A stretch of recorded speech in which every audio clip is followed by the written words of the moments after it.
Crying, yawning, and laughing, we all do them every single day. But have you ever stopped and wondered why?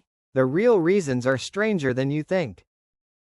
Humans are the only species that shed emotional tears. Scientists discovered that these tears actually contain stress hormones, which means crying literally helps wash stress out of your body.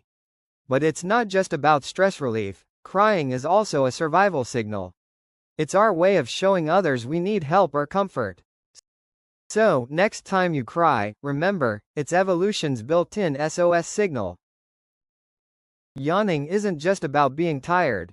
One theory says it's your brain's natural cooling system. When your brain overheats, a yawn pulls in cooler air and increases blood flow.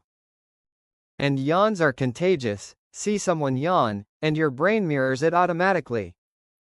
Even cats catch yawns from humans. The craziest part? Babies yawn in the womb, long before they take their first breath. Laughter is older than language. Our ancestors laughed before they could even speak.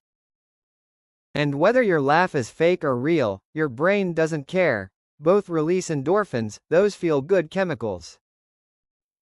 We laugh 30 times more when we're with other people because laughter is basically nature's glue.